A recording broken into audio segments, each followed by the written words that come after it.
C'est la gueule. Voilà. C'est parti. Bonjour, bonsoir à tous, ici Piero San Giorgio. J'ai le plaisir aujourd'hui d'accueillir à nouveau Jean Robin pour la sortie de son excellent troisième tome des chroniques de la Troisième Guerre mondiale, dont on va parler et qui, au fur et à mesure du temps, devient de plus en plus pertinent. Et comme je vous l'ai déjà dit dans les vidéos précédentes, qui est de plus en plus pertinent, car Jean Robin, tu es le seul dans le monde francophone à expliquer et montrer ta thèse, qui est celle que le Parti communiste chinois est derrière la crise que nous vivons depuis plus d'une année maintenant, liée à ce virus. Alors Jean Robin, tout d'abord, merci de ton temps. Tu es toujours de l'autre côté de la planète par rapport à moi. Ouais, salut Pierrot, ouais, toujours en Polynésie française ici, sans confinement, avec un léger couvre-feu, mais on s'en sort bien nous, pour l'instant. Tant mieux, tant mieux.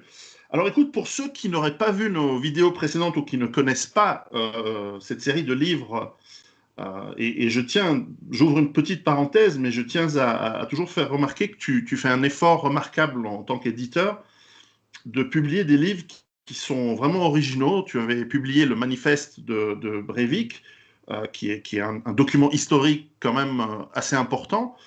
Et là, tu es dans le troisième tome d'un livre qui est, comme je venais de le dire, qui est unique. Tu es le seul dans le monde francophone, et il y en a très peu dans le monde anglophone, qui étaye cette thèse que tu vas nous expliquer. Peut-être tu peux nous rappeler un petit peu quel était la thème des deux premiers tomes de ce livre. Et pour ceux qui ne te connaissent pas, voilà, présenter un petit peu ce travail que tu fais brièvement. Oui, alors déjà, comme tu en as parlé donc, sur Breivik, donc ça a coulé ma maison d'édition, tout simplement parce que j'ai mis beaucoup d'investissement dans ce livre et il a été encore plus censuré que je ne le craignais. Donc là, ma maison est en liquidation, là c'est en cours depuis un an déjà, il y en a pour le temps que le liquidateur le veut. Et donc je ne suis plus éditeur, en tout cas, voilà, sauf via la liquidation. Et j'avais édité évidemment Breivik pour des raisons de liberté d'expression. Hein. Je ne partage pas du tout ses thèses, etc. Mais je trouvais que c'était important d'avoir ce document sous une forme lisible. Voilà. Donc ça, c'est pour ceux qui m'accuseraient d'être un pro-terroriste ou je ne sais pas quoi. Hein. Donc, bref. Donc là, maintenant, je suis passé dans une vie de journaliste d'enquête depuis maintenant 10 mois. On avait fait notre précédente interview, c'était en avril, donc il y a quasiment un an.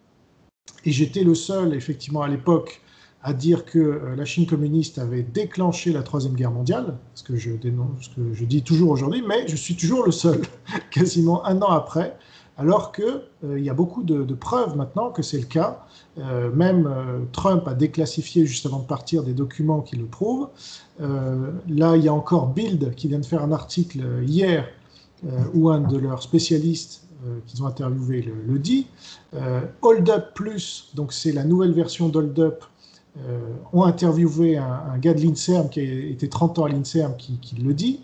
Donc maintenant, Montagnier le disait donc déjà à l'époque où on avait fait notre entretien, donc maintenant ça ne fait plus aucun doute pour celui qui veut un peu regarder la réalité en face, sachant que la Chine communiste n'est pas la seule à la manœuvre, elle s'est appuyée sur ces relais de Wall Street notamment et des globalistes, mondialistes de tous les pays qui sont un peu ces affidés, mais ce qu'il faut bien se rappeler, c'est que c'est la Chine qui est à la manœuvre quand même. Donc on parlera peut-être de Klaus Schwab par exemple, avec son livre Le Grand Reset. Il faut savoir que Klaus Schwab, j'ai découvert, voilà, tu l'as sous la main, Klaus Schwab, c'est un de ceux, il n'y en a que 18 dans le monde, avec 2 Français, c'est un de ceux qui a reçu la médaille de l'amitié du Parti communiste chinois. Donc, si tu veux, il a rendu des services quoi, avec son forum de Davos, où il donne la parole à Xi Jinping, là encore récemment, pour que l'autre balance ses thèses débiles sur le globalisme. Et puis, les 2 Français qui ont reçu cette médaille, c'est Raffarin et Alain Mérieux. Jean-Pierre Raffarin, ancien Premier ministre, et Alain Mérieux, donc patron d'une fondation, la Fondation Mérieux aujourd'hui, mais à l'époque était dirigeant de Biomérieux et qui avait le P4 de Lyon et qui a donné les clés du P4 à Wuhan, et c'est pour ça qu'il a été remercié par la dictature chinoise. Donc là, il y a quand même un lien selon moi, qui est absolument avérée et qui m'a fait être censuré même de Sud Radio, tu vois, où je suis passé, ils ont fait sauter la vidéo sur YouTube au bout d'une heure, alors que toutes les autres vidéos atteignent 1 million de vues. Là, tu peux parler de ce que tu veux, tu peux parler des morts, est-ce qu'il y a des morts ou est-ce qu'il n'y a pas des morts, est-ce que c'est le Covid ou c'est pas le Covid. Par contre, dès que tu mets le doigt sur la Chine communiste, ah non, là, c'est plus permis. Donc, c'est la censure que j'ai subie, y compris pour notre interview, qui a été rapidement retirée. On verra ce qui se passe avec celle-là. On verra. Voilà. Mais c'est un fait que ça dérange apparemment YouTube, qui a des intérêts donc, avec la Chine communiste, et puis les globalistes, parce que c'est l'outil des globalistes, YouTube, aujourd'hui. Donc, moi, je mets le doigt quand même sur tout ça, parce que j'ai enquêté maintenant depuis 10 mois, et j'ai mis à nu, si tu veux, toute cette structure d'infiltration de la Chine communiste qui est infiniment supérieure à ce que je croyais. Tu vois, quand tu m'as interviewé en avril, je découvrais Raffarin et tout ça. Et là, j'ai découvert tout un système. Alors, en France, c'est évident.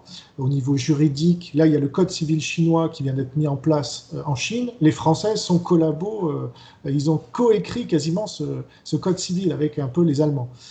Au niveau technologique, au niveau donc, biologique, bactériologique, tu regardes un peu à tous les niveaux, les Français sont mouillés. Au niveau économique, c'est plutôt les Allemands. Au niveau médical, c'est plutôt les Espagnols. Au niveau géographique, c'est plutôt les Italiens, parce qu'avec la nouvelle route de la soie dont ils font partie, etc. Donc ils sont tous mouillés. En Europe, il n'y a quasiment que la Suède qui n'est pas mouillée, parce qu'elle n'a pas fait le confinement. Ça, c'est une des manières de savoir si un pays est mouillé avec la Chine communiste, c'est est-ce qu'elle a reproduit ce système de confinement brutal, tyrannique, dictatoriale à la chinoise, et la Suède ne l'a pas fait. Elle a viré Huawei et elle a viré les instituts Confucius, qui sont ces centres de propagande et d'espionnage de la Chine. Donc à part la Suède, en Europe, il n'y a pas grand monde pour lutter contre la Chine communiste. Et c'est ça que j'ai découvert, et dans le monde maintenant, à part, maintenant que Trump a été viré par un coup d'État très clairement fait par la Chine communiste, là aussi, c'est là qu'on voit qu'ils ont le bras long. C'est que Biden est dans la main des communistes chinois, et on voit aujourd'hui que sa politique, elle est pro-chinoise, là où celle de Trump était anti-parti communiste chinois. Et là, ça ne fait plus aucun doute maintenant qu'il a été mis en place. Toutes les fraudes ont été démontrées à tous les niveaux, et c'est même interdit de le dire, ça aussi. Donc voilà, là, il y a quand même un certain nombre de faisceaux de preuves. Tu vois, on peut jamais être sûr à 100%, mais moi, je suis sûr à 99,99% maintenant que la Chine est cette puissance ultra dominante qui a infiltré tellement toutes les institutions internationales, toutes les oligarchies nationales, qu'elle a les clés, si tu veux, de l'avenir du monde. Et ça fait peur, parce que si leur but, c'est de reproduire le modèle qu'ils ont mis en place en Chine dans le reste du monde, et c'est ce qu'on constate très concrètement, eh bien, ça veut dire qu'on sera leurs esclaves dans très peu de temps, parce qu'ils vont nous imposer tout ce qu'ils ont imposé aux milliards 4 de Chinois depuis 1949, qui sont au pouvoir. Voilà. Alors, je tiens à faire remarquer, pour ceux qui trouvent cette thèse peut-être étonnante, parce que personne ne l'étaye, c'est que ton livre est entièrement sourcé, c'est-à-dire que ce ne sont pas juste ton avis ou tes idées, tout est vraiment à chaque page, il y a les liens aux sources, les articles qui en parlent, les documents, et je vois que tu vas chercher effectivement les informations. C'est peut-être l'avantage de vivre dans le Pacifique, d'avoir accès à peut-être culturellement à des sources d'informations asiatiques que nous en Europe nous ignorons probablement facilement, et tout est sourcé, c'est-à-dire que ton travail c'est un travail de recherche, de mise en ordre, de connexion des différentes informations pour leur donner un sens, pour donner une trame, mais tout est sourcé, ce n'est pas du tout une idée comme ça farfelue qui te vient. Et on en parlait juste avant de démarrer, le livre clé que j'avais lu à sa sortie, mais que j'avais un peu négligé, c'est une erreur, il faut que je le relise, c'est ce livre de deux colonels de l'armée chinoise, qui s'appelle « La guerre hors limite », et qui est sorti en 99, c'est ça ? 99. Et très honnêtement, quand je l'avais lu, je m'étais dit, oui, bon, bah, c'est un livre intéressant, et les Américains ont facilité sa publication aux États-Unis pour créer un ennemi fictif qu'est la Chine. Mais à l'époque, je me disais, bon, militairement et tout ça, certes, économiquement, ça marche bien, mais militairement, la Chine n'est pas une réelle menace. Donc, c'est une manière pour les Américains de se créer un ennemi comme ils ont su le faire dans le passé. Eh bien, je pense que j'ai tort, parce que quand on parle de guerre hors limite, c'est une guerre de, je sais pas, de 5e, 6e génération, je ne sais pas comment on peut l'appeler, où finalement, l'aspect militaire est très petit. Il y a un aspect culturel, il y a un aspect soft power, et puis il y a un aspect de corruption qui n'aurait pas été possible, ou très peu possible, il y a un siècle où, justement, je sais pas, en France, on était nationaliste, on n'allait pas trahir son pays pour de l'argent, ou alors très, très rarement. Mais aujourd'hui, dans un monde globalisé, il n'y a pas de foi ni de loi, et je pèse ces deux mots. Ben, c'est open bar pour celui qui a l'argent d'acheter son influence et dans tous les domaines, les médias. Alors, est-ce que pour toi, c'était ce point de départ, ce livre, et comment tu vois la ramification des thèses de ce livre dans l'actualité que tu reportes dans ta série de livres? Alors, ce livre, Guerre hors limite, on doit tous le lire, parce que sinon on ne comprend pas qu'on est dans une guerre mondiale, tout simplement.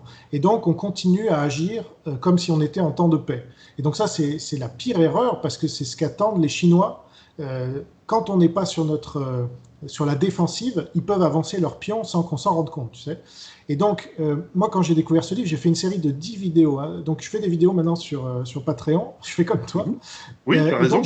j'ai fait une série de 10 vidéos sur ce livre que j'ai analysé vraiment en profondeur, parce que c'est un peu comme le Mein Kampf, si tu veux, d'Hitler. Ils annoncent tout à l'avance. Et personne ne les a crus, comme Hitler d'ailleurs. Donc, la guerre hors limite, c'est une guerre qui n'est pas militaire. C'est tout ce qui relève Enfin, tu peux tout transformer en armes. Hein. On l'a vu, là, on a eu vraiment la présentation de la guerre hors limite en live, en transformant des masques en armes. Ils ont ramassé tous les masques dans le monde entier pendant le mois de janvier. Comme ça, les médecins et les infirmières sont tombés comme des mouches, et ça s'est diffusé. Donc, quand on peut transformer des masques, quand on peut transformer de l'eau, par exemple, en armes, comme ils le font en Asie du Sud-Est, c'est-à-dire qu'ils tiennent à peu près toute l'Asie du Sud-Est par les parties sensibles, parce ils ont 72 000 barrages. Je ne sais pas si on se rend compte de ce que ça représente. La plupart étant au Tibet. C'est pour ça qu'ils ont Ah bah oui, occupé le Tibet. ne le Ils ont lâcheront jamais. Et ils ne lâcheront jamais, parce qu'ils peuvent comme ça créer soit des inondations dans tous les pays qui sont en dessous d'eux, hein, Oui. soit la sécheresse. Et donc ils ont fait en Thaïlande, par exemple, une sécheresse en fermant, si tu veux, tous les barrages. Mais si, comme au Cambodge, ils ont fait une inondation et donc ils peuvent faire ça comme ils veulent. Donc c'est un chantage terrible. Ils ont un chantage aussi sur les terres rares. Là, ça sort ces jours-ci. Il y a eu un article sur le fait qu'ils menacent les États-Unis de bloquer toutes les terres rares, puisque c'est encore la guerre, malgré le fait qu'il y ait Biden. Mais la Chine, elle est en guerre totale. Donc voilà, c'est une guerre, si tu veux, qui utilise tout sauf le militaire, parce que sur le militaire, en effet, ils sont en position de faiblesse, mais sur tout le reste, ils ont, avec ce concept de guerre en limite, l'avantage d'être agressifs sur le terrain qu'ils choisissent. Et donc, on ne peut pas savoir à l'avance ce qui va être une arme pour eux, mais eux le savent, et donc ils peuvent préparer les stocks de masques, ils peuvent préparer les barrages, et quand ils lancent leur attaque, c'est trop tard, on comprend, mais c'est trop tard, on n'a plus de quoi se... Et donc, c'est pareil avec le virus, évidemment, parce que là, ça coûte en plus rien du tout de faire des virus. Et on a appris par le journaliste spécialiste de la Chine communiste, Bill Gertz, qui suit ça depuis 20 ans, dans le Washington Times, qui a écrit un livre génial que je recommande à tout le monde, qui s'appelle Deceiving the Sky. Et lui, il a révélé, là, il y a 2 semaines, que la Chine, en fait, avait 2000 virus sous la main. 2000. Okay, Ah oui, on a les bah, preuves. ça. Ben voilà. Donc ça, c'est quelque chose que j'ai révélé il y a 6 mois. Et lui, il l'a dit il y a quelques semaines. Donc, moi, j'avais eu l'info par les dissidents chinois, en fait. Parce que eux ont des sources internes au Parti communiste chinois, et ça avait un peu fuité, hein, sans jeu de mots. Mais donc, quand on voit ce qu'un seul virus a pu créer comme bordel, et à mon avis, c'était plutôt un test pour ce qui arrive, en fait. Hein, sans vouloir être trop cataclysmique et tout ça. Bon, les survivalistes, vous êtes habitués. Mais quand même, Mais quand même. là, voilà, 2000 virus, on ne sait pas du tout ce que ça peut représenter, sinon on sera à genoux, tous. Tous les gouvernements, déjà pour un, ils nous ont mis à genoux. Et je dois avouer qu'il ne faut pas mettre tout sur le dos du gouvernement français, par exemple. Et certes, il est responsable, par exemple, du confinement, hein, ça c'est lui qui l'a mis comme la Chine lui avait demandé, en gros. Mais si on regarde la Suède, qui n'a pas mis le confinement en place, ils ont eu le même taux de surmortalité que la France. Mhm. C'est à quelques unités près. Là, on a les chiffres pour 2020. Ouais, le Donc, confinement ne marche pas du tout, ça n'a aucun impact. alors voilà, donc on sait que ça n'a sauvé aucune vie, mais on sait aussi que si on n'avait pas fait le confinement, il y aurait eu donc le même nombre de morts. Donc Ça c'est aurait bien été la pareil, Chine, oui. voilà, et donc c'est bien la Chine qui est responsable de ces nombres de morts-là. Ce dont le gouvernement français est responsable, par contre, c'est d'avoir tué en partie l'économie. Et donc ça, c'est Ah pas oui, c'est rien. ça. D'avoir tué la confiance, d'avoir tué. Donc là, la Chine communiste en est responsable aussi, parce qu'elle est responsable de toute cette pandémie et de toutes ses conséquences. Mais le gouvernement français, lui, il est responsable d'une partie de ces conséquences. Mais ce sont des collabos, de toute façon, ça je l'ai démontré donc, dans mes 3 tomes, et là il y a le 4e qui sortira bientôt, j'en fais un par trimestre. Euh, mais cette collaboration, elle est absolument avérée. Je l'ai démontré, j'ai fait même pour ceux qui ne veulent pas souscrire ou acheter mes livres, j'ai fait quand même des cartographies publiques sur mon site Jean Robin Média, que tout le monde peut trouver. Vous allez sur cartographie, vous allez trouver, il y a près de 120 cartographies à ce jour. Et là, vous avez les preuves. Et tout est sourcé, comme tu disais. Moi, je travaille sur sources publiques depuis 15 ans parce que, étant sorti de l'école de guerre économique, on avait bien étudié les différentes manières de faire de l'enquête. Soit tu travailles sur sources noires, donc ça c'est carrément les sources volées, etc. Donc ça ne m'intéressait pas. Après, tu as les sources grises, qui sont des témoignages, des trucs que tu peux aller recueillir sur le terrain, mais c'est douteux si tu ne fais pas partie toi-même d'un grand média qui peut crédibiliser ces sources-là. Et si, comme moi, tu es journaliste indépendant, eh bien, tu travailles sur sources publiques et comme ça, tu es tranquille. Simplement, moi, je fais une veille mondiale, hein, comme tu l'as dit, et donc, il y a assez peu de sources françaises dans mes sources, mais il y a beaucoup de sources asiatiques, américaines, anglo-saxonnes. Là, je suis beaucoup sur l'Australie parce qu'ils sont très anti-parti communiste chinois. D'ailleurs, ils se font censurer via Facebook. Je ne sais pas si tu as vu, là, toutes les informations australiennes sont censurées par Facebook à la demande du gouvernement chinois. Hein. Donc ça, c'est de la folie. Et on voit bien les relais maintenant que sont les GAFAM, qui ont empêché toute l'histoire d'Hunter Biden de sortir aussi pendant la Ouais. campagne, qui aurait empêché donc Biden d'être élu.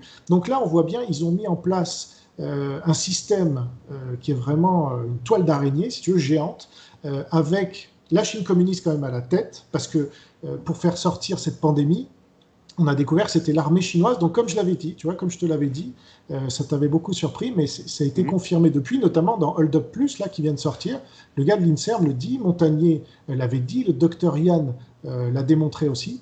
Donc maintenant, il n'y a plus aucun doute là-dessus, et ça veut bien dire que la Chine a déclenché cette troisième guerre mondiale. Et ça, je suis le seul à le dire, mais parce que il faut prendre connaissance de mes enquêtes, c'est tout. Une fois qu'on en a pris connaissance, on n'a plus aucun doute là-dessus.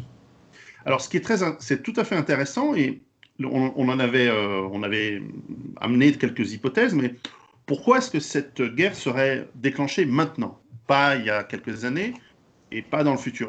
Qu'est-ce qui fait que ce moment est propice du point de vue du Parti communiste chinois? Ouais, ben, comme on l'avait dit la dernière fois, moi, j'ai pas changé d'avis. Hein, j'ai les mêmes informations, c'est-à-dire. Alors, si on a un peu de recul quand même depuis. C'est-à-dire qu'on sait que la Chine était en grande difficulté en 2019 du fait de la guerre économique menée par Trump, parce que Oui. lui, il avait compris qu'on était dans une guerre hors limite, donc il lui menait la même guerre, avec des gens comme Peter Navarro comme conseiller. Il savait sur quel terrain il était. Bon. Mais on sait depuis que la Chine a lancé ça fin 2019 donc, pour faire chuter Trump. Comme je l'avais dit pendant notre interview, ça s'est vérifié. Je veux dire, Oui. là, c'est évident. Il avait toutes les chances d'être élu. Il avait l'économie au plus haut. Effectivement, j'y croyais pas du tout. Je croyais pas du tout qu'il allait perdre. Voilà, Je me suis personne complètement n'y croyait. trompé. Mm. Non, mais moi aussi. Mais quand même, ce vote à distance a permis les fraudes massives, dont certains ont analysé qu'elles venaient majoritairement de la Chine, hein, des hackings sur les machines Dominion et tout ça. Donc ça, on n'a pas le droit de parler. Mais il y a des Américains quand même, comme Mike Lindell, comme Sidney Powell, comme Lin Wood, qui continuent d'enquêter. Là, il y a toujours des procès en cours à la Cour suprême. Donc l'élection est terminée, mais quand même, ça continue. Donc le recul qu'on a, c'est que Trump, les JO de Tokyo, ça a fait perdre des milliards déjà aux Japonais et ça va peut-être leur faire perdre la mise s'ils sont obligés de repousser une deuxième fois, ce qu'ils ne pourront pas faire. Donc ça, c'est leur ennemi, un de leurs ennemis principaux, hein, c'est clair. Aux Chinois. Troisième chose, c'est, qu'est-ce que j'avais vu encore? Trump. Ah oui, donc la situation économique, les JO, Trump. Bon, là, tu as les raisons principales. Mais si tu veux, au bout d'un moment, Xi Jinping est au pouvoir, il n'est pas non plus immortel, donc il doit bien passer à la vitesse supérieure à un moment ou à un autre. Il est là depuis 8 ou 9 ans, il se dit, alors soit c'est préparé depuis assez longtemps, moi c'est ce que je pense, parce que la France a laissé les clés du P4 en 2017. Donc ils ont eu 3 ans pour se préparer et balancer ça dans les bonnes conditions, c'est-à-dire d'abord se la balancer chez eux pour qu'on ne les soupçonne pas, et préparer leur bombe bactériologique, en fait, c'était le 18 janvier, ce qu'avait rapporté Libération, un des rares journaux à l'avoir dit, c'est qu'il y a eu un banquet avec 40 000 membres du Parti communiste chinois à Wuhan qui mangeaient dans les mêmes assiettes, à se faire tourner les trucs. Donc ça, c'est, si tu veux, on peut me dire, non, mais c'est le hasard, c'est une coïncidence. Ouais, c'est ça. Donc ça, c'est ce qu'on appelle une bombe bactériologique. C'est du jamais vu dans toute l'histoire de l'humanité, à ma connaissance, c'est la première de cette ampleur, parce que 5 jours plus tard, ils fermaient Wuhan, mais ils permettaient aux gens de Wuhan de partir dans le reste du monde. Il faut se méfier des dim sum alors. Ouais. Et donc, mais c'est tellement bien vu, si tu veux, on l'a pas compris encore, non, personne l'a compris. Excuse-moi de t'interrompre, qu'en est-il des rapports de plus en plus fréquents qui montrent que ce virus tournait déjà en novembre, octobre 2019? Est-ce que c'était un premier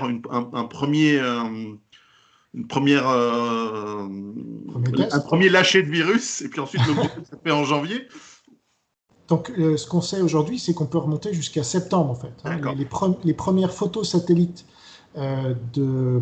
si tu veux, des hôpitaux de Wuhan, où tu vois beaucoup plus de voitures qu'il devrait y en avoir, c'est septembre. Et c'est là où on a une épidémie.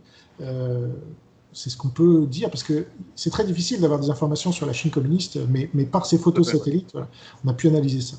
Donc, pourquoi? Je pense qu'ils ont testé et ils ont vu le taux de létalité. Enfin, tu sais, tout ce qu'on peut engranger comme information avant de le lâcher vraiment, parce qu'il a beau être quand même il se diffuse pas mal, mais il faut quand même l'aider un peu au départ. Et c'était le but de ce 18 janvier, de cette bombe bactériologique-là. J'en suis absolument convaincu. Et c'est hallucinant que personne n'en parle ici. On sait pourquoi en même temps, parce que tous les médias sont si tu veux, par exemple, quand tu prends Radio Classique, Le Parisien, Les Échos, ils appartiennent à LVMH, 30% du chiffre d'affaires, c'est la Chine, hein, d'LVMH. Si tu prends Le Point, c'est Kering, c'est à peu près pareil, 30% du chiffre d'affaires, c'est la Chine. Et quand tu prends l'État français, c'est l'État français, donc AFP, Radio France, voilà, tu les prends tous, donc ils ont tous des intérêts à protéger la Chine, pour des raisons politiques, idéologiques ou économiques. Et donc, au final, il n'y a rien qui filtre, et c'est sur Internet qu'on peut trouver l'information, quoi. La dernière fois, ou plutôt, parce qu'on a parlé 2 fois l'année dernière, la première fois l'année dernière, nous avions parlé de cela, et d'ailleurs, sur ce point, tu avais raison et moi j'avais tort, car je me disais, mais pour une arme bactériologique, c'est étonnant parce que ça ne tue pas beaucoup. C'est déjà dans la première... disons que dans les premiers variants, on va appeler ça comme ça, de ce virus, le taux de mortalité était plus fort qu'aujourd'hui, mais il était relativement faible. Et je m'étais dit, pour une arme bactériologique, ça ne tue pas beaucoup. Et tu m'avais fait remarquer que ce qui comptait, c'était le blocage des économies. Et à ce moment-là, je crois que c'était en mars ou avril 2020, moi je me disais, oui, mais une fois que le premier confinement va être arrêté, c'est bon, les économies vont redémarrer, ce qui a été le cas, enfin redémarrer, les gens vont pouvoir sortir et le virus va être neutralisé.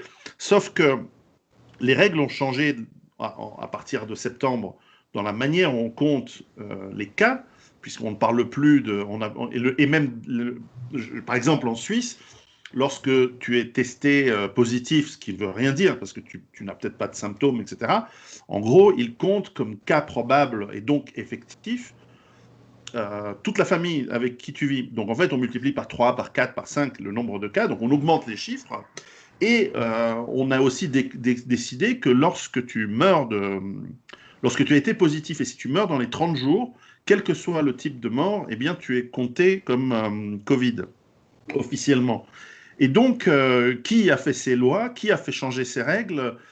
Qui a influencé ce changement de règles pour continuer à créer une psychose? Et là, après une année, effectivement, comme tu l'as fait remarquer, l'économie, elle est à genoux. En Occident, aux États-Unis, en Europe, et on est en train de bouffer les rares réserves qui restent, ou le rare endettement encore qu'on est capable d'avoir.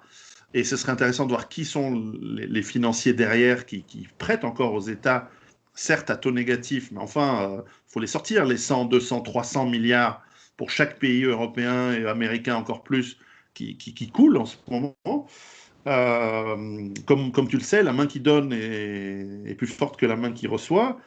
Ce serait intéressant de remonter dans les. Est-ce qu'il y a des capitaux chinois et tu en parles d'ailleurs dans ce troisième livre. Tu montres que l'influence auprès de l'OMS, par exemple, l'Organisation mondiale de la santé, l'influence auprès d'agents médiatiques, d'influence, tu viens d'en parler, eh bien, elle continue. Et donc la question, c'est jusqu'à quand. Visiblement, j'espère qu'ils ne lâcheront pas des virus plus mortels. Mais en tout cas, parce que bon, après, il y aura peut-être des conséquences fâcheuses, mais et de retour aussi. Mais en revanche, pour l'instant, même un virus qui est très, très insignifiant en réalité, a permis de créer une psychose. Mais jusqu'à quand cette psychose va durer? Parce que là, si ça continue, non seulement les Chinois vont devenir dominants dans le monde, mais en plus, ils seront dominants sur des ruines. Donc, est-ce que c'est pas trop au bout d'un moment? Voilà, alors ça c'est beaucoup de questions là-dedans, mais on Oui, va oui. commencer. Je vais essayer de reprendre les thèmes principaux. Donc déjà, ce virus, c'est ce qu'on appelle gain of function en anglais, donc un gain de fonction, c'est-à-dire il a été boosté, si tu veux, on l'a mis sous stéroïde pour qu'il se diffuse un maximum. Et chose très dangereuse en fait, c'est que les asymptomatiques, on n'avait jamais entendu ça avant, les asymptomatiques, donc tout le monde est suspect. Hein. Oui. Donc ça, c'est une force en fait énorme de ce virus qui a créé la psychose. Alors après, moi, si tu veux, je vois les deux camps. Je vois deux camps principaux. C'est les camps de ceux qui psychosent, donc plutôt les socialo-communistes de l'oligarchie qui veulent imposer toutes leurs conneries, confinement, etc., pour justifier leur pouvoir totalitaire. Donc ça, c'est un camp. Et puis, tu as un autre camp quand même qu'il ne faut pas oublier, parce que ça, je ne l'avais pas identifié au début. Tu sais, on avait parlé de Raoult, par exemple, et je pensais qu'il était plutôt résistant, parce qu'il était contre le confinement, etc. Il faisait des tests PCR. Bon, les tests PCR, quand même, ça fait gonfler toutes ces idées, donc ça fait C'est vrai. gonfler aussi la psychose. Hein, bon. C'est vrai. Mais Raoult et tous ses copains sont sur la thèse, il n'y a rien. Tout va bien, les amis, il ne faut pas paniquer, n'ayez pas peur. Tu sais, c'est Jean-Paul II. Bon. Et ça, c'est la thèse inverse, si tu veux, c'est ce qu'on appelait les rassuristes. Mais Raoult, il faut savoir qu'il est très proche aussi des intérêts chinois. Il n'a pas arrêté d'en faire l'apologie. Il est à la fois à la fondation Mérieux, donc d'Alain Mérieux, celui dont je parlais tout à l'heure, qui a reçu la médaille du Parti communiste chinois, avec Delfrécy. Delfrécy fait partie de son IHU, du conseil d'administration, avec Douste Blazy, un mondialiste qui a fait partie de l'ONU à très haut niveau, qui fait partie de la Fondation France-Chine, Renaud Muselier, Geneviève de Fioraso, etc. Donc en fait, les deux camps jouent des partitions qui vont servir au Parti communiste chinois selon les cas. Et donc, ils vont se renvoyer la balle et nous, on va être au milieu et on va perdre la tête parce qu'on va plus savoir à quel sein se vouer. Hein. Beaucoup de gens ont fait confiance à Raoult à juste titre pour plein de raisons, sans se rendre compte qu'en fait, maintenant, il dit « Ah ben, il faut se faire vacciner, les gars. Faites-vous vacciner. » Ah, ben, ah bon, mais alors si c'est le problème. T'as entendu ça? Donc, lui, il est proche de Mérieux. Mérieux, sa fortune est passée de 5 à 8 milliards d'euros entre 2019 et 2020. Donc, tout le monde n'a pas perdu dans cette histoire. Les milliardaires chinois notamment, mais aussi américains et puis français. Arnault, sa fortune a explosé. Mérieux, tu regardes tous, je ne parle même pas des Elon Musk et des Bezos et des compagnies, mais Jack Ma aussi aux États-Unis. En fait, donc ça a été, ce virus a permis une accélération de la destruction donc de tous les petits commerces indépendants qui peuvent résister donc à l'État. En gros, c'est ça la stratégie communiste. Hein. La révolution culturelle maoïste s'en était pris aussi aux premiers indépendants de l'État. Alors c'était pas les petits commerçants, c'était plutôt les agriculteurs. Mais chez nous, il n'y a quasiment plus d'agriculteurs. Donc, il faut s'en prendre à ceux qui ne dépendent pas de l'État. Et on voit d'ailleurs tous ces pauvres restaurateurs qui disent, mais moi, je ne veux pas d'aide. Moi, je veux bosser. Parce que c'est ça leur indépendance et c'est ça qui déplaît à l'État socialo-communiste. Et sur le modèle chinois, eux, en fait, ils veulent reproduire le modèle chinois, déjà parce que ça les arrange à titre personnel, hein, d'avoir toujours plus de pouvoir et de ne pas avoir de gilets jaunes ou de contestataires dans les rues. Mais en plus, la Chine les oblige à le faire parce que derrière, comme tu disais, ils vont venir chercher les ruines, mais ils vont reconstruire. C'est tout ce qu'ils savent faire, les Chinois. Ils s'en foutent qu'il y ait des ruines, tant que c'est pas. C'est pour ça qu'il n'y aura jamais de bombe nucléaire, à mon avis, sur l'Europe ou ailleurs, parce que les Chinois ne pourraient pas l'exploiter, ça. Donc, ils sont plutôt là pour tuer les économies, pour ensuite envoyer leur armée. Leur armée, c'est pas que des tanks et des avions, c'est les hommes. Hein. L'armée chinoise peut mobiliser du jour au lendemain 300 millions de personnes. Je ne sais pas si on se rend compte de ce que ça représente, ça. C'est quasiment toute la population américaine. Si on se dit que ces gens-là peuvent envoyer du jour au lendemain 300 millions de personnes, donc qui sont formés des militaires, hein, qui font partie de l'armée de réserve, mais quand même, dans le monde, ça veut dire qu'ils peuvent occuper tous les pays du monde à un instant T, quand ils estiment que le fruit est suffisamment mûr. Hein. Ça sera ça, la blitzkrieg à la chinoise. Donc, si tu veux, une fois qu'on analyse tout ça, on se dit, bon, voilà, on a compris qui était l'ennemi et on a compris qu'il fallait se battre contre lui. Parce que si tu veux, moi je veux bien qu'on parle de Bill Gates et de Soros et de Klaus Schwab, mais ces gens-là sont des clowns, enfin, sont des gens importants, mais ils ont, par rapport au pouvoir de la Chine communiste, ils n'ont rien. C'est comme quand on me dit, non mais c'est l'islam le danger, etc. Moi je l'ai cru à un moment, oui, je me suis dit, voilà. Mais ces gens-là sont ultra divisés entre les différents pays, entre les différentes sunnites, chiites, les différentes chapelles, si tu veux. Ils n'arrivent pas à se mettre d'accord ensemble, à tel point que même la Seine-Saint-Denis, qui est la moitié des habitants de la Seine-Saint-Denis, c'est des musulmans, ils n'arrivent même pas à diriger la Seine-Saint-Denis, ces mecs-là. Bon, ils n'arriveront jamais à diriger la France. Par contre, la Chine la dirige déjà à distance, la France, comme d'autres pays. Et si ça continue, c'est-à-dire s'il n'y a pas des dissidences réelles qui se créent dans tous les pays, eh bien, ils arriveront physiquement, comme il y avait dans le film de Jean-Yann, tu sais, dans les années 70, les Chinois à Paris, on va les voir débarquer. Alors, je ne sais pas s'ils feront leur QG aux Galeries Lafayette, comme l'avait imaginé Jean-Yann, mais c'est ce qui nous pend au nez, parce que si je prends la Polynésie ici, par exemple, bon, il y a déjà des milliardaires chinois hein, qui gèrent un peu l'économie, mais rien n'empêcherait demain la Chine de mettre 20 ou 30 000 militaires chinois, ça leur suffirait pour tenir la Polynésie française et la marine. Voilà. Mais bon, et alors il y aurait après des accords, à mon avis, avec la France qui collaboreraient. Voilà. Donc si on se projette un peu, ça fait peur. Et maintenant qu'il n'y a plus Trump, déjà, bon, Trump, il n'a pas, à mon avis, réussi complètement sa mission, mais ça, on pourrait en reparler, c'est une autre question. En tout cas, maintenant que c'est Biden, les Chinois savent qu'ils ont le feu vert.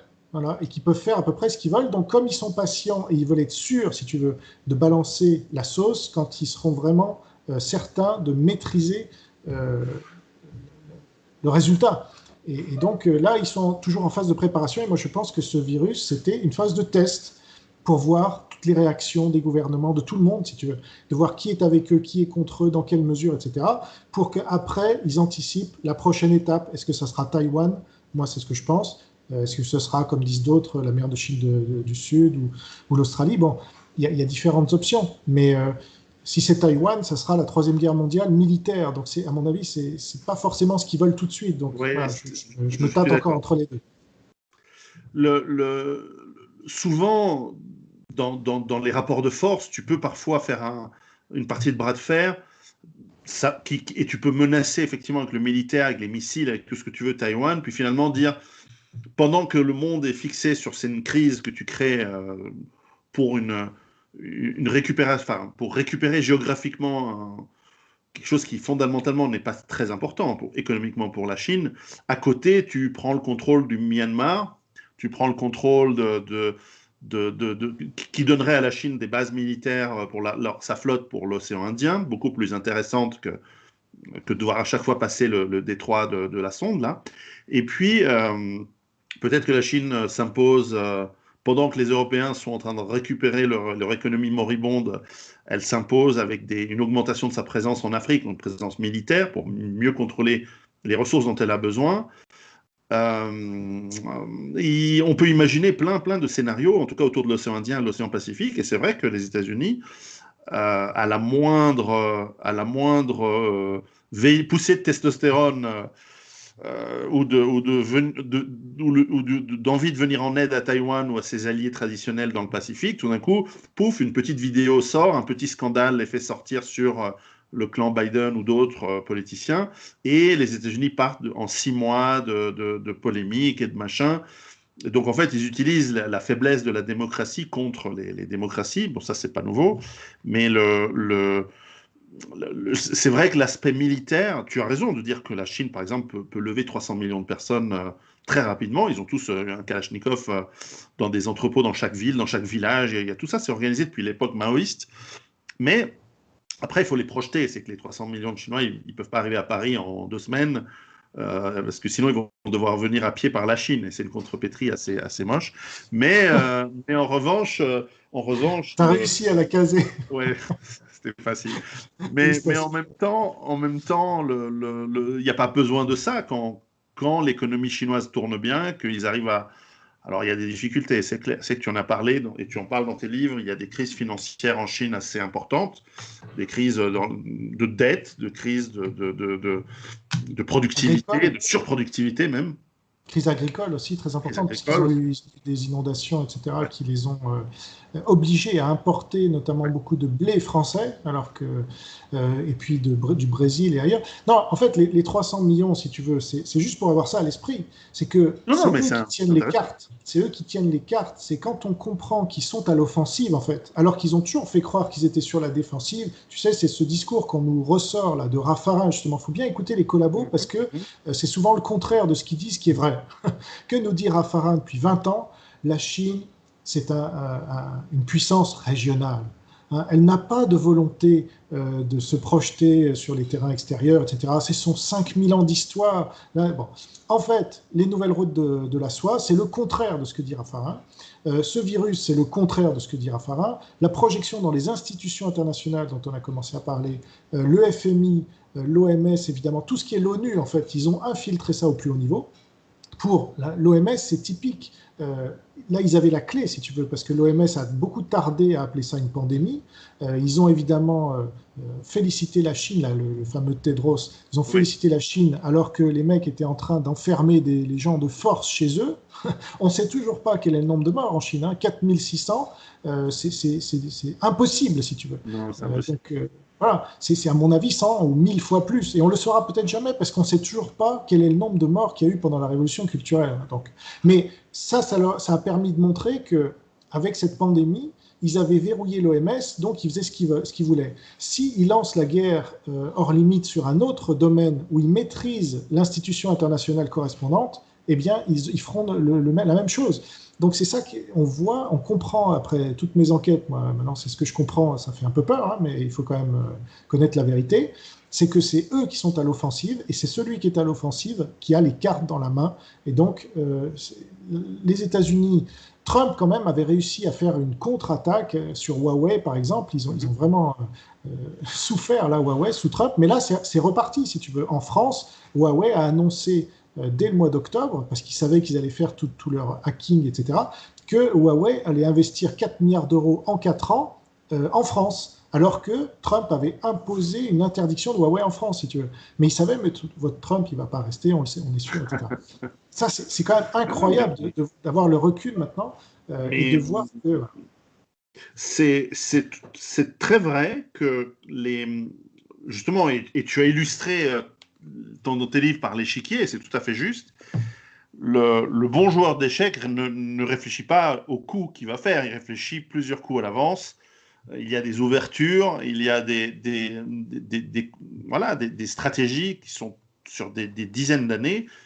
Et c'est vrai que les Asiatiques et les Chinois en particulier, ils sont plutôt bons avec le jeu de Go, dans leur culture, avec euh, cette projection à long terme. Et en plus, l'avantage de ne pas avoir de démocratie où tu as besoin de te lancer dans des campagnes à la con, avec des sujets complètement inutiles et périphériques. Tu te focalises, et l'État profond chinois, ça aussi c'est une réalité, il a les intérêts de ses castes au pouvoir, mais qui peuvent avoir aussi, et c'est là où c'est compliqué aujourd'hui de lutter contre, car comme ça bénéficie aux Chinois en général, donc à la population, qui certes n'est pas dans une grande liberté, certes n'est pas, mais enfin, quand on voit par exemple les règles de contrôle social dont on a parlé et dont tu parles je crois que dans le livre précédent, où par exemple tu as des points positifs si tu t'occupes de tes parents et tu as des points négatifs si tu ne t'occupes pas de tes parents, par exemple. Ça reste relativement sain. Ces Non, non, règles non, non. sociales. Non, mais attends, Non, je non. finis, je finis le raisonnement, puis je te laisserai argumenter. C'est-à-dire que. Non, mais en revanche, c'est vrai que si tu critiques le gouvernement, tu perds des points. Si ces règles sociales étaient mises en France ou en Occident, tu imagines bien quels seraient les points positifs. Ce ne serait pas d'aider tes parents. C'est un point positif, c'est d'embaucher une minorité sexuelle, etc. Et un point négatif serait de critiquer une minorité sexuelle, religieuse ou ethnique. Donc, tu vois, pas.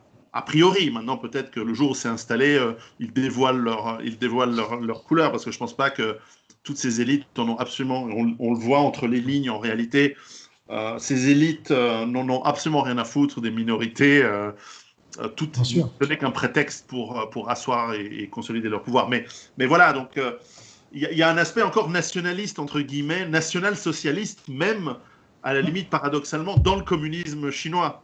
Mais après, on ne se fait pas de leurre, c'est les élites au pouvoir qui se servent Voilà. en premier. Alors, ce qu'il faut dire, là, parce qu'il y a beaucoup de propagande qui sont faites dans nos médias, justement, occidentaux, qui sont souvent à la botte de la Chine communiste. Alors, il faut savoir que la Chine communiste s'est développée, si tu veux, au niveau du capitalisme, en dépit du Parti communiste chinois, et non pas grâce à lui. Parce que lui, il va évidemment s'attribuer la hausse du niveau de vie, qui est assez relative. Là aussi, la Chine est au niveau de la Bulgarie, si tu veux, en PIB par habitant. C'est vrai. C'est pas génial. Hein. Et en plus, la répartition, c'est très inégalitaire, puisque la plupart des Chinois, une immense majorité encore, crèvent la dalle, sont dans les campagnes et crèvent la dalle. Bon. Donc il y a effectivement une classe moyenne de quelques centaines de millions d'habitants quand même, enfin sur la Chine c'est pas la majorité, qui a émergé et qui achète aujourd'hui les produits de luxe français notamment, les voitures allemandes, etc., qui fait rêver tout un tas de gens, les Tesla, voilà. Mais bon, comme ils sont en train de tout copier Tesla dans 2 ans en Chine, c'est terminé, peut-être même avant. Donc voilà, en Chine, c'est le goulag numérique pour au mieux et le goulag réel, laogai comme on dit, au pire. Donc pour des millions de Ouïghours, de Falun Gong, de dissidents politiques en général, les Tibétains, les Mongols, alors là-bas les minorités ils n'aiment pas, hein. On leur apprend de force le chinois, les Mongols notamment, ça a défrayé la chronique récemment, bon, les Tibétains, tout ça. Donc on est enfermé dans un goulag numérique, c'est la grande muraille numérique de Chine, qui leur empêche d'aller sur l'Internet en dehors de la propagande du Parti communiste chinois. Donc en fait, c'est une vie de forçat. Tu travailles comme un chien, et en plus, derrière, tu dois faire de la reconnaissance faciale à tous les coins de rue, des QR codes pour rentrer dans des magasins, etc. Et figure-toi qu'en France, la CNIL, il y a quelques jours, a annoncé que le QR code était validé pour la CNIL. Il n'y a pas de problème, le QR code, oui, allez-y. Donc c'est un système à la chinoise pour traquer tout le monde, les fichiers. Alors voilà, les gens se sont habitués avec les GAFAM, ils sont déjà traqués, ou même avec leur carte de crédit. Hein, quand tu utilises ta carte de crédit, tu es traqué partout.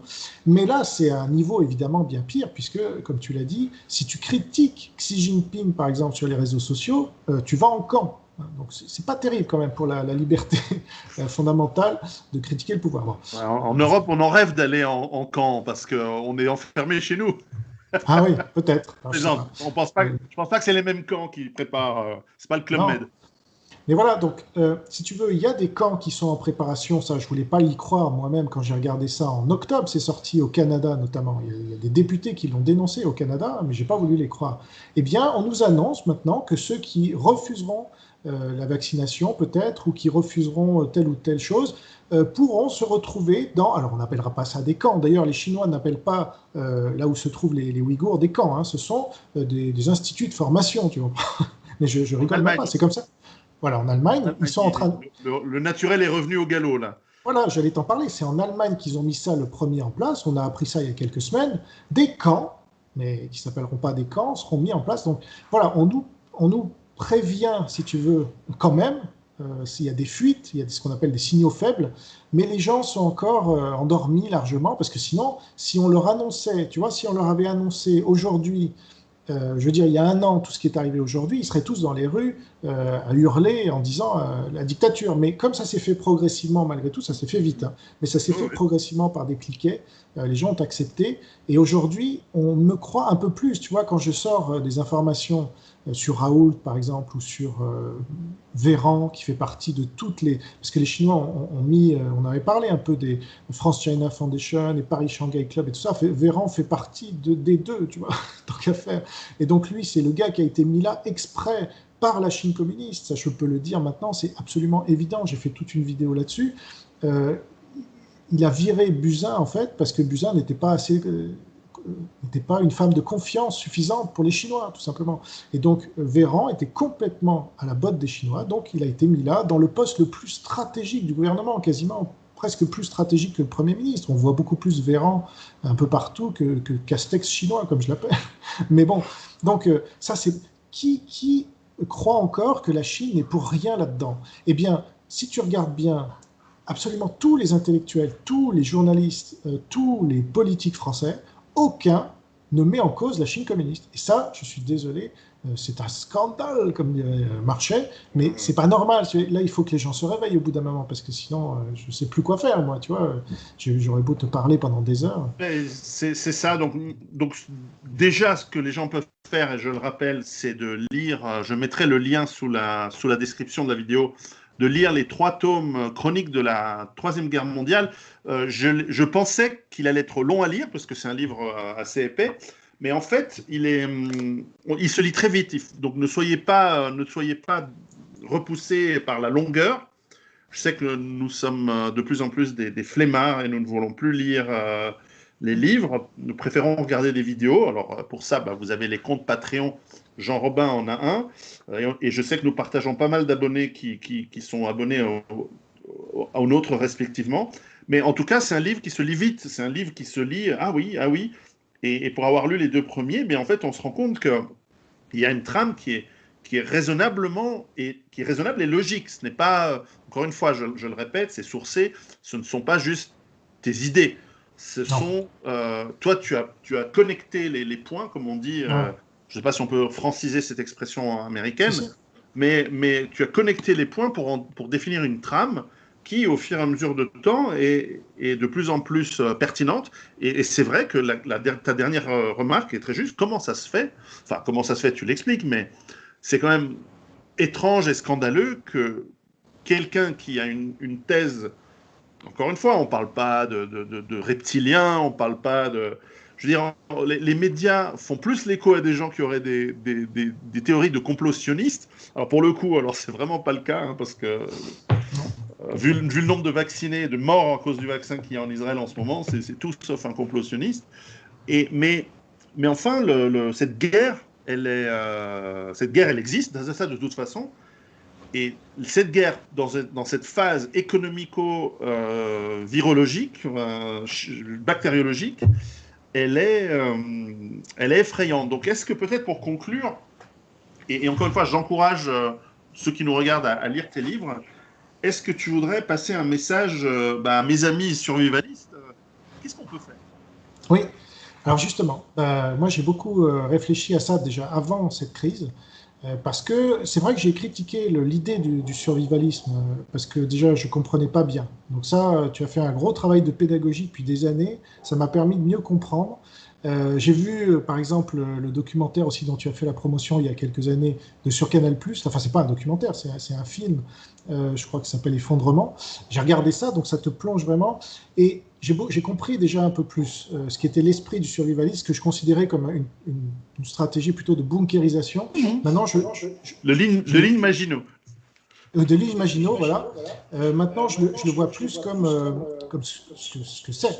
Et donc, je vois aujourd'hui qu'il y a quelque chose à faire. J'ai un retour là, je sais pas si... Ah, c'est voilà. Donc, voilà, il y a quelque chose à faire, à mon avis, en plus de tout ce que vous faites déjà. Donc ça, c'est très bien, et voilà. Mais moi, je pense qu'il faut être présent sur le survivalisme numérique aussi. Alors, qu'est-ce que j'entends par là? eh bien, c'est un projet sur lequel je travaille depuis 10 ans et que j'ai appelé le nouveau continent numérique. C'est-à-dire qu'on est coincé en ce moment en plus de tout ce qu'on a dit déjà, on est en plus coincé entre les GAFAM, donc Google, Amazon, Apple, machin, qui nous volent nos données, qui nous espionnent, qui nous traquent, etc., qui nous ils exploitent. Hein. On est leurs esclaves, puisqu'on travaille toute la journée pour eux, en gros, et c'est eux qui se font des milliards avec ça. Bon. Et les BATX, qui sont leur copie exacte, mais chinoise. Bon. Alors, nous, en Europe, où on a déjà un peu conscience du fait qu'il fallait protéger les données personnelles, mais on n'est pas allé assez loin parce que l'Union européenne est nulle et que ce sont des technocrates qui ne comprennent rien. Mais le survivalisme numérique, ça consisterait à créer ce que j'appelle moi un continent numérique, c'est-à-dire faire des données personnelles un droit de propriété, de même que nos productions numériques. Alors, je ne peux pas tout expliquer là, mais si ça intéresse des gens, il y a un groupe Telegram que j'ai créé et qui s'appelle t.me/nouveau continent numérique, où les gens peuvent nous retrouver. On est déjà une centaine de personnes à réfléchir. Moi, je suis en train d'écrire un livre là-dessus, donc je suis en train de le lire à mes souscripteurs, justement. Et je vais m'y inscrire pendant qu'on... D'accord. Voilà, parce que l'idée, c'est qu'on peut tous avoir un revenu universel grâce à nos données personnelles, mais qui ne viendra pas de l'État. Donc c'est un peu, si tu veux, basé sur le blockchain et sur une technologie assez libertarienne finalement. On ne dépend pas du gouvernement pour le revenu universel, parce que là, c'est sûr, c'est ce qu'ils veulent nous imposer aussi. Mais là, c'est sûr qu'ils auront la main sur notre vie, puisqu'ils pourront couper le robinet du jour au lendemain en nous disant si vous ne faites pas ça, on vous coupe votre revenu universel. Donc c'est certainement pas ça qu'il faut faire. Par contre, si on commence à avoir la propriété de nos données personnelles et de nos productions numériques, on pourra toucher peut-être 300, peut-être 500, peut-être 1000 euros par mois, et on pourra faire d'autres choses en plus que j'explique dans mon livre, et il y a beaucoup d'autres choses à imaginer, qui nous permettront là d'être indépendants économiquement, d'être notre propre patron, parce qu'il faut sortir aussi de ce système du tout salariat ou du tout fonctionnariat, qui est aussi un système, parce que je veux dire, on est au 21e siècle maintenant, donc c'est bon, on a vu maintenant ce que c'est le salariat, bon, d'avoir un patron qui te dit maintenant tu fais ça, et non, ça va, ou fonctionnaire, ok, la sécurité de l'emploi, mais on dépend de l'État là aussi. Donc je pense que l'avenir, c'est d'être tous patrons, c'est de vivre de sa passion aussi, ou de ses passions, et d'être propriétaire de ces données, de ces productions numériques. Donc c'est ça un peu le projet, et c'est aussi pour créer un nouvel Internet qui serait pas cet océan numérique merdique là, où finalement tout se perd, et on nous vole et on nous espionne, mais de créer notre propre espace, si tu veux, où on peut survivre numériquement et se projeter pour nous et nos enfants à long terme, parce qu'il faut construire et sortir par le haut de toute cette crise qui nous ont balancé dans la gueule. Et pour ça, donc, on n'a pas besoin de faire de révolution, si tu veux, faire tomber Macron ou je ne sais pas qui. Là, ça dépend que de nous et de technologies qui existent, qui sont gratuites pour la plupart. Après, il faut des développeurs, etc. Mais c'est à notre portée. Donc, ça serait vraiment grave de ne pas le faire. Voilà. Je pense que tu as raison, et je pense qu'une des faiblesses du survivalisme en général, c'est que là où tu as, après des années, là où tu as un tout petit peu raison sur l'histoire de la ligne Maginot, c'est sur un concept qui est celui de préparer la guerre précédente. C'est-à-dire que nous avons un imaginaire dans le survivalisme qui est celui que je décris en général dans mes livres, qui est lié à une crise économique, certes, avec des conséquences sur la pauvreté, sur la capacité à être résilient pour l'individu, donc on travaille là-dessus. Donc ça, c'est très bien, parce que c'est un dénominateur commun, quoi qu'il arrive, de pouvoir manger, pour avoir de quoi boire, mais de subvenir à ses besoins.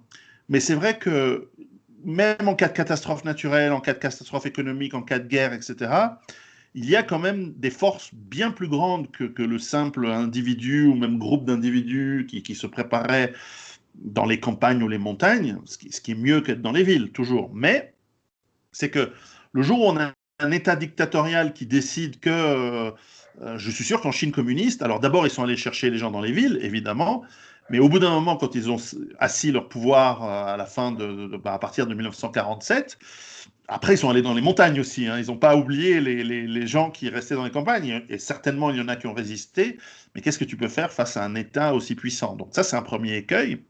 Et puis, il y a un autre écueil, c'est que, et s'il n'y a pas de catastrophe naturelle, de guerre ou de crise économique majeure, ou quand bien même il y en aurait, mais que ça n'impacte pas de manière, on va dire, apocalyptique le monde, l'aspect de résilience, si on te coupe ton compte en banque, tes réseaux de communication, etc., bah, ça te pose des problèmes. Et puis à la fin, ils viennent te chercher aussi pour t'emmener au goulag. Donc là, il y a toute une réflexion à avoir sur une forme de résistance et de résilience numérique, économique, pas au sens je fais pousser mes légumes et mes animaux, ça c'est très bien, mais économique au sens comment est-ce que je peux tirer mon épingle du jeu en dehors des réseaux ou sur des réseaux alternatifs. Et ce que tu viens de décrire est très très intéressant.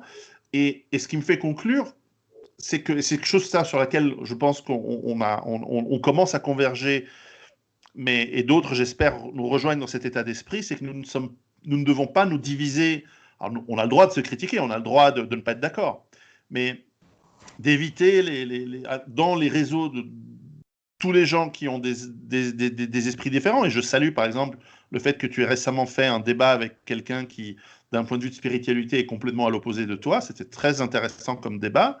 Après, est-ce que c'est utile ou pas? Mais en tout cas, c'était courtois et intéressant. Et je vois que peut-être en vieillissant, nous gagnons tous en sagesse et qu'au lieu de nous engueuler sur des détails, nous devons faire cet effort de nous réunir, accepter là où on n'est pas d'accord et là où on a des divergences, mais se rendre compte que nos ennemis sont beaucoup plus forts et que déjà ensemble, ça va être difficile. Mais si en plus on se sépare parce qu'il y en a un qui croit dans la transmorphigation de la Trinité et un autre pense que le pape c'est un démon ou qu'il ne devrait même pas être là parce que c'est pas le vrai pape, peu importe. Bref, ça ce sont des détails qu'on pourra peut-être discuter plus tard. Mais en attendant, celui qui vient voler tes informations, te surveiller et qui va décider un jour que si tu as envie d'aller faire pipi, il faut payer, ou que tu n'as pas le droit de dire ceci, ou qu'on va venir te mettre dans un camp pour laver ton cerveau. Je veux dire, entre ça et 1984, je pense qu'on peut mettre de côté un petit peu les différences. Je ne sais pas ce que tu en penses, mais en tout cas, j'ai l'impression que tu vas dans ce sens-là aussi.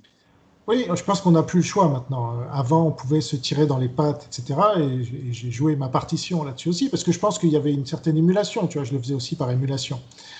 Mais je suis toujours, moi, ouvert au débat avec les gens qui ne sont pas d'accord avec moi. Ça, je l'ai toujours été. J'ai organisé beaucoup de débats et je le reste. Donc, de ce point de vue-là, je n'ai pas trop changé. Mais malheureusement, je remarque qu'en face, ce que je dis en face, c'est-à-dire des gens que j'ai critiqués par le passé, il y a très peu de gens, finalement, qui sont ouverts à la critique et qui, tu vois, ce qu'on a fait là, par exemple, c'est qu'on a chacun mis de l'eau dans notre vin. Bien On a sûr. vu l'extrémité peut-être excessive dans laquelle on avait été dans notre critique de l'un et de l'autre. Et puis finalement, on en revient à l'essentiel, c'est-à-dire la survie quand même, et puis la liberté fondamentale d'expression, d'entreprendre, d'innover, d'avoir des enfants, de bien les éduquer, de leur donner un monde meilleur que celui Bien sûr. dont on a hérité. Donc quand on se retrouve là-dessus, on peut passer sur beaucoup de différences finalement. C'est ça l'essentiel. Et moi, dans ce projet-là, tu vois, au début, j'avais créé une start-up il y a 7 ans, puis je voulais tout garder pour moi, puis je voulais devenir riche, tu sais, ça c'est le rêve qu'on nous vend, Macron, Pourquoi la pas? start-up nation, machin. Oui, sauf que ça marche pas en fait. Pas pour ce projet-là en tout cas, parce que ça c'est un projet pour l'humanité en fait. Et donc ça peut pas être mon projet. Il faut que les gens se l'approprient, il faut que les gens soient d'accord déjà pour rentrer leurs données personnelles, ce qu'ils font aujourd'hui, tu vois, gratuitement pour les Facebook et tout ça, mais il faut qu'ils le fassent volontairement et qu'ils en tirent un bénéfice, qu'ils deviennent chacun les clients des uns et des autres, parce que finalement, c'est ça l'économie interconnectée. Mais en fait, je vais prendre une analogie qui va peut-être être scandaleuse pour certains, mais tu vois, en Afrique, pourquoi l'Afrique ne se développe pas aujourd'hui par rapport à d'autres continents? C'est parce que souvent, ils n'ont pas de droit de propriété. Hein, leur maison, ils ne peuvent pas la vendre à quelqu'un d'autre que leurs voisins. Mhm. Eh bien, nous, on en est au même niveau par rapport à l'Internet. C'est-à-dire qu'on est aussi sous-développé aujourd'hui. C'est scandaleux que je dis, ce que je dis, mais enfin, quand même, c'est pas pour des raisons. Non, non, Mais mais voilà, on c'est est vrai, sous-développé aujourd'hui parce qu'on n'a pas de droit de propriété sur Internet. Voilà. Donc on est peut-être. pauvre on se fait voler, on se fait escroquer, on se fait piller. Donc, dès lors qu'on aura pris conscience de ça et qu'on mettra en place, tu vois, des barrières, on a des technologies maintenant, blockchain par exemple, c'est parfait. Il y a d'autres technologies qui existent. Elles se développent là aussi, il faut avancer avec son temps. Mais dès qu'on aura pris conscience de ça et qu'on a en fait le pouvoir, parce que c'est nous qui volent, donc si on leur dit non, maintenant vous ne pouvez plus nous voler, et d'ailleurs, on va cacher un peu nos informations parce qu'elles ne vous appartiennent pas et on va les louer entre nous et on va faire des marchés, en fait, qui n'existent pas aujourd'hui. Eh bien, on va passer dans ce monde, si tu veux, c'est comme de passer du Moyen-Âge au capitalisme qui s'est généralisé à partir du XVIIIe siècle, si tu veux, la révolution industrielle. Là, il y a une nouvelle révolution industrielle qui est devant nous. Donc ça, c'est quand même vachement enthousiasmant parce qu'avec toute la merde qu'on nous vend dans les médias matin, midi et soir, on ne nous parle jamais de cette possibilité-là. Et donc c'est à nous de nous l'approprier. Les Américains nous ont donné Internet, profitons-en et ne tombons pas dans ce piège qui n'a plus grand-chose à voir avec l'Internet. Aujourd'hui, là, c'est le goulag numérique qu'on est en train de nous mettre en place. Donc, à la 1984, quand Amazon peut faire sauter Parler, quand Twitter peut faire sauter Trump, bon, bah là, on n'est plus dans Internet. C'est pas vrai. Donc, on est dans des oligarques qui ont leur pouvoir. Donc, c'est à nous, voilà, on a suffisamment d'outils. Donc, ça serait fou de ne pas faire ce projet, qui s'appellera peut-être pas comme ça, mais je lance l'idée, et puis après, les gens se l'approprieront, tu vois, et en feront le nouveau continent numérique qu'on va aller coloniser. Moi, je préfère coloniser ce continent-là que Mars. Mars, je le laisse aux milliardaires type Musk, mais nous, on est 8 milliards quand même sur Terre à vouloir garder nos libertés fondamentales. C'est quand même plus important, me semble-t-il. Voilà. En tout cas, je conseille la lecture de Chroniques de la Troisième Guerre mondiale. Jean-Robin, je te remercie. Et vivement la sortie du 4e tome. Et puis, continuons de réfléchir à ce que nous pouvons faire. Et puis, on verra bien si cette vidéo sera censurée ou pas. Combien de temps? Je la mettrai sur plusieurs plateformes. Ouais, en tout cas, je te remercie, Pierrot, et je trouve que ça avance bien, quand même. Déjà entre nous, puis dans la société, quand même, il y a de plus en plus de gens qui réalisent que c'est possible de s'en sortir. Donc, voilà, c'est positif. Passer sur Patreon filtre beaucoup les gens qui sont là en touriste. Ça enlève les trolls et les touristes, et ça garde ceux qui sont intéressés. En plus, le prix mensuel est très faible, mais ça fait un filtre tout de même. Et vaut mieux discuter avec 100 000 personnes motivées et intéressées qu'avec 100 000 qui sont des touristes et qui viennent juste pour le bon mot, l'humour ou peut-être la polémique. On a besoin de passer à autre chose maintenant. Voilà, mais ça valide justement ce nouveau continent numérique qui est basé sur la monétisation de l'information et des données personnelles. Donc on est exactement là-dedans. Les gens aujourd'hui n'ont plus conscience qu'il y a des gens qui travaillent et qui ont besoin de gagner leur vie avec leur travail. Mais parce qu'eux-mêmes sont concernés. Et quand ils le comprendront, t'imagines, si on peut toucher 1 000 € par mois simplement pour recevoir de l'information de publicitaires et toucher un pourcentage sur les pubs, alors qu'aujourd'hui on touche 0 de Google ou de Facebook, eux ils se font des milliards encore une fois. Ça c'est à notre portée. Il faut qu'on le développe, on n'a pas le choix en fait. Bien sûr, on n'a pas le choix. Je te remercie et à très très bientôt. Merci à toi Pierrot. Salut.